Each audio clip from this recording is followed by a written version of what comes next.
Alright, gue lupa ngomong tadi di video kalau misalnya kenapa berita ini meresahkan gua karena berita-berita tentang toxic TikTok itu masuk ke feeds gua dan juga masuk ke Twitter gua. Teman-teman gua dapat dari SIS juga. Mereka minta gua bahas hal ini. Oke, jadinya gua bahas. Oke, lanjut ke video. Let's go.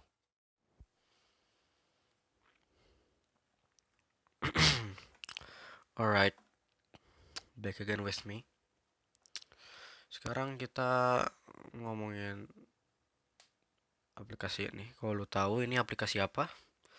Ya, good for you.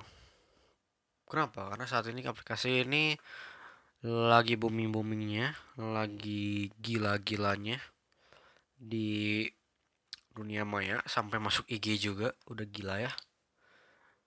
Kita ngomong tentang TikTok.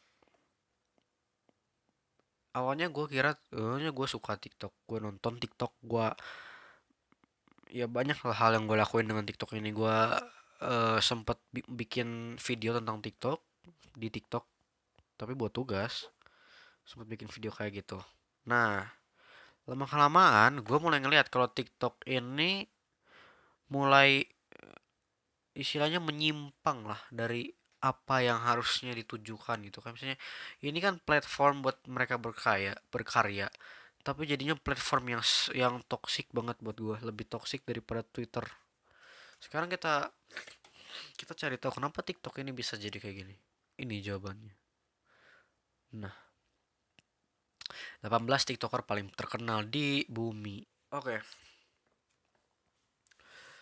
ini gue kasih linknya nanti. Ini adalah TikToker yang viral karena ya gue lihat mereka kreatif ya. Mereka juga banyak konten, mereka bisa bikin segalanya. Nah, kenapa gue bilang tiktoker sekarang itu udah TikTok sekarang itu udah toxic karena banyaknya remaja-remaja yang sok jago masuk ke TikTok, act apa, bukan act ya, tapi lebih ke sok-sokan jadi fuckboy, tapi dia takut gitu. Dan mereka tuh bikin banyak drama. Contoh ini dia, Charlie and Chase. Dulu itu nah, jadi kalau buat lu yang belum tahu apa itu mereka ini apa, cek video pertama gua. Lu pasti tahu ini empat orang ini siapa, terutama dua orang ini.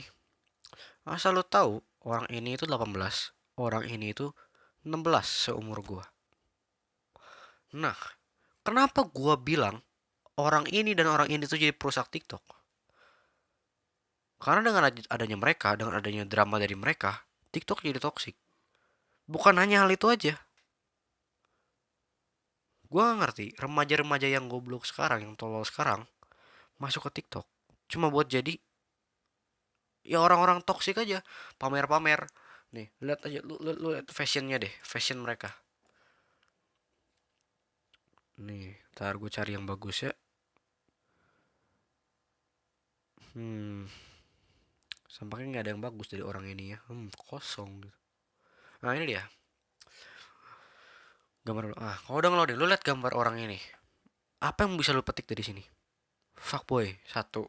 Kedua, sok jago. Ketiga, kayak banci anjing. Kenapa gue bilang mereka ini perusak TikTok? Karena dengan adanya mereka bikin fansbase yang baru. Begitu mereka saling serang, apalagi ini dua nyerang nyerang mereka, nyerang orang ini lebih tepatnya. Fanbase-nya juga ikutan dan toksik-toksikan aja. Udah toksik di TikTok, toksik juga di YouTube, toksik juga di IG, belum ke Twitter nanti. Nah, sekarang gue nggak suka TikTok tuh karena itu tingkat toksiknya tuh tinggi dan mereka juga bukan sembarang toksik gitu. Ada yang sampai body shaming, ada yang sampai apa ya, komenannya tuh bener-bener jahat, nyelekit dan bukan nyelekit secara baik gitu. Memang bener-bener benci aja. Kayak contohnya orang ini. Gue zoom, gue kasih. Nah, ini gue contohnya orang ini mana muka yang jelas ya, jangan yang jelek. Nah, udahlah inilah orang ini. Dia diejek karena apa ya? Karena dia nggak tahu, mungkin terlalu body goals kali ya. Sampai akhirnya diejek-ejek. Ada meme mengatakan iri bilang bos. Tapi kenapa dia bisa sampai diejek gitu? Karena begini, ada satu video di mana dia bikin TikTok, tapi dia pakai bikini, sementara dia umurnya 15. Videonya ada di sini. Nih, gue kasih lihat nih.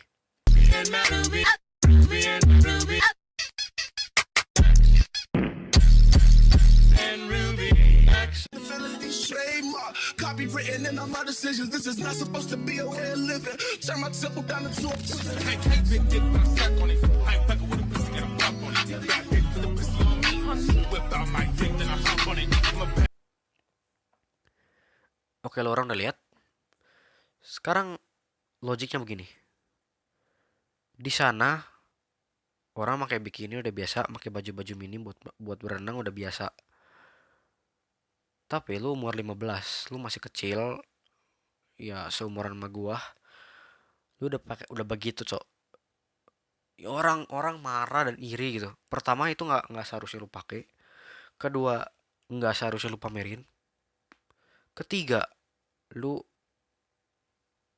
ya orang-orang iri aja sama lu dan lu publikasikan itu. Jadi dapat dikatakan secara kasar kalau lu tuh membunuh diri lu sendiri. Oke, ada berita lagi. Nah, ini Nessa Barrett. Mungkin namanya terkenal akhir-akhir ini. Cewek goblok ini. Oke, cewek goblok ini bikin TikTok pakai audionya Al-Qur'an. Gua nggak tahu, gua bukan seorang muslim, tapi yang pasti Al-Quran tuh kayak ada punya satu audio. Nah, audio itu bisa lu pakai buat lu dengerin sih, kayak ngaji online lah istilahnya, kayak gitu. Gua nggak tahu, tapi ya begitulah gambarannya. Nah, dia orang orang tolol ini make audionya Al-Quran buat di video TikToknya, terus dia jogetin anjir. Jogetinnya tau gak pakai apa? Pakai baju yang minim. Nah, ini videonya ada di atas ini, gua kasih lihat. Bismillahirrahmanirrahim. Walakannahul azim. Oke, dia booming. Terus dia minta maaf kan. Selebritas TikTok asal Amerika Serikat, Nisa Barat meminta maaf karena telah berjoget menggunakan latar belakang suara laki-laki yang sedang melantunkan bacaan ayat Al-Quran atau mengaji. Ya lu harus minta maaf. Seharusnya you have to. Kenapa? Saya udah ngejelekin agama orang lain gitu. Lu ngejelekin agama apapun, semua orang bakal marah gitu. Nggak ada yang nggak bakal marah. Aku sudah minta maaf, tapi sangat banyak orang kalau merasa kalau itu tidak cukup. Kalau lu lihat videonya ada di sini. Oke, gue tayangin. So, I know that it could have been taken offensively. I just want to apologize for anyone that took it that way and was offended. I think I'm sorry to anyone that practiced. Mau udah. Videonya ini menceritakan kalau misalnya dia tuh minta maaf, cuma bilang, aku rasa aku minta maaf, dan ngomongnya nggak ikhlas. Bagaimana orang yang mau eh mau maafin lu gitu kalau misalnya lu nggak ikhlas sama permintaan maaf lu sendiri. Nah, gadis 17 tahun, di atas gue setahun. Seandainya aku tahu itu sesuatu yang sangat suci, aku tak akan pernah menggunakannya, katanya. Bullshit, orang tua tiri, mama apa ibunda tiri lu itu orang Mesir. Mesir itu mayoritasnya muslim. Lu nggak tahu? Lu sama dengan goblok anjing. 17 tahun sekolah, inilah akibatnya. Kalau 17 tahun lu sekolah, lu nggak belajar apa-apa, cuma bisa ngebully doang. Udah ngebully, lu sok jago sok cantik, ya begini hasilnya. Anak nggak jadi anak tah. Seandainya aku tahu itu sesuatu yang suci, jangan ngelak. Itu semua orang tahu itu tuh suci, apalagi kalau misalnya audio Al-Quran. Kalau misalnya lu tahu, bagaimana kalau misalnya lu nggak tahu bagaimana caranya lu cari audio itu, pasti akan ada search keywordnya audio Al-Quran anjing. Pasti bakal ada sesuatu berhubungan dengan Al-Quran gitu kan.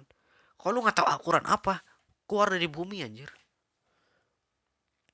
Nessa Bayar memulai menjadi selebritas TikTok pada Maret 2019. Oke, gue mau ngomong tentang selebritas TikTok. Segampang ini gitu, orang tuh jadi selebritas TikTok tanpa memikirkan perasaan orang lain. Enaknya mereka sendiri, yang penting mereka suka, mereka dapat duit. Ini adalah ciri-ciri orang yang nggak mikirin pikiran orang lain, nggak mikirin perasaan orang lain, pikiran diri dia sendiri, gila duit, waduh nggak boleh, tolol dan goblok. Begini ciri-cirinya. Nah, kalau bisa gue simpulin dari kalimat ini, dia tuh mengelak karena apa?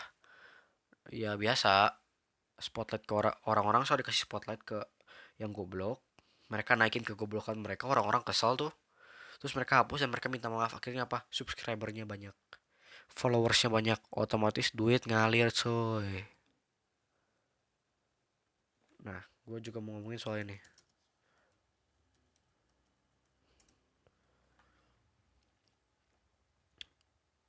Ini adalah contoh makhluk yang sangat goblok yang gagal berevolusi dari kera. Ya kalau lu tahu Tim Ten, nah ini salah satu membernya. Nah dia jadi, ya lu harus nonton video pertama gue baru ngerti lah kondisi hype house bla bla bla itu. Ini adalah contoh orang yang tolol. Kenapa? Karena dia tuh begini. TikTok itu sekarang jadi for platform yang mengundang orang yang gila duit. Karena orang mikir TikTok cuma joget-joget apa ini itu, lu bakal dapat duit lah. Nah ini orang gila duit nih. Kera yang gagal berevolusi ini atau monyet kasarnya datang. Dan kalau nonton video pertama gua itu ada hype house. Nah, dia pemimpinnya. Dan dengan dia mimpin kacau hype house itu. Ada yang nggak dikasih makan karena nggak bikin konten lah. Ada yang diancam mau ditendang lah atau di kick.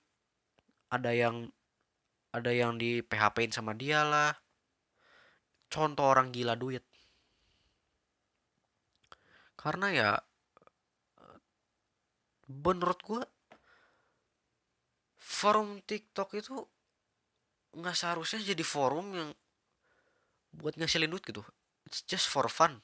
Kalau YouTube mungkin bisa karena kerjaan di situ bisa kan. TikTok kan cuma begitu doang. Kalau lu jadiin duit tolol gitu. Aduh, gua nggak mau lihat berita inilah. Gua kesel. Oke, ini muka orangnya.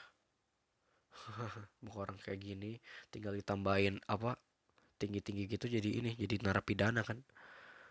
Nah, ini mukanya nih. Gue nanti kasih deh yang jelasnya seperti ini.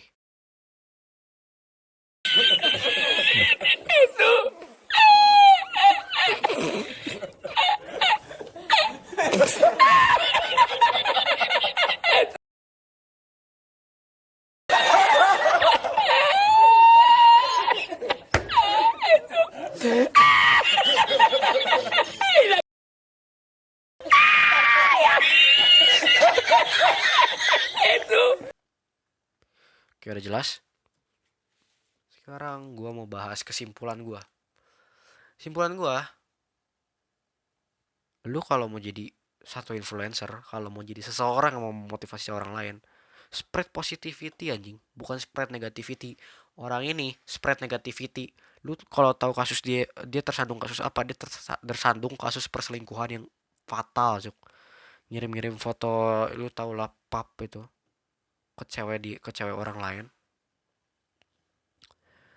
Dan ya cewek ini sih sebenarnya cewek dia, dan dia tuh mempublikasikan masalah itu. Udah gitu dia bikin lagu nggak jelas, gelutnya kayak banci. Kenapa lu nggak bisa jadi satu orang gentleman yang eh apa istilahnya ya, datengin, be a good man, talk it well. Gak ada yang bisa kayak gitu. Karena apa? Itu tadi kegengsian mereka, kefakboyan mereka, mereka merasa mereka udah bisa, mereka keren, mereka cool, nggak level begitu. Ya kesimpulan gue dalam video kali ini adalah gue nyalahin lu buat jadi influencer dalam TikTok, gue nyalahin lu buat jadi influencer dalam segala platform. Tapi tolong begitu lu jadi influencer, tolong banget jangan melakukan satu hal yang bodoh. Semua video gue ingetin, berpikir sebelum melakukan. Itu di semua video gue kasih. Karena apa? Ya begini, lu nggak berpikir sebelum melakukan. Nasibnya kayak orang ini. Udah putus sama dia, terus jadi guyonan publik, kurang stres apa lagi anak umur 18 jadi kasih tekanan kayak gitu. Terus kedua, jangan kayak banci. Ketika lu punya masalah, lu kesel, face it like a man, face it like a gentleman. Ketemuan, kepancing emosi, tonjok-tonjokan, itu wajar. Itu adalah satu hal yang cara melampiaskan emosi memang begitu kan. Tapi kalau sebisa mungkin, ngobrol aja. Tuh kan kalau lu ngobrol baik-baik nggak akan ada drama kayak gini, nggak akan ada booming-boomingnya, nggak akan ada drama-drama lainnya habis dari drama ini kan. Dengan lu kayak gini, dengan mereka mempublikasikan kayak gini kan jadi ada drama-drama lainnya. Terus selanjutnya, kesimpulan selanjutnya, tolong lu belajarlah sekolah setidaknya searching di Google. Apa itu Al-Quran? Apa itu hal-hal sensitif? Apa itu hal-hal yang nggak boleh lu pakai untuk guyonan gitu? Gue kasih tahu, anak 17 tahun yang lebih tua dari kita aja bisa segoblok ini. Gimana kita? Selanjutnya, yang terakhir gue kasih tahu ke kalian.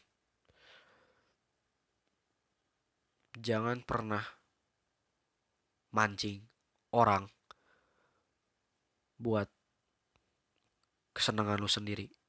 Apalagi dengan ngunggah video yang negatif. Mungkin kalau positif masih gue dukung. Tapi ini udah negatif, itu udah nggak ada gunanya. It's no use, nggak ada gunanya lo kayak gini. Oke, nggak ada yang bisa gue bacotin lagi. Intinya TikTok ini jadi platform sampah yang isinya orang-orang toksik kayak dia, terus orang-orang fanbase toksik yang ngejelekin dia. Masih 16 tahun udah stres kan, tertekan gara-gara badannya dihina-hina. It's not good man. Intinya itu sih. Oke, thank you buat nonton video. Thank you udah nonton video gue. This is T signing out.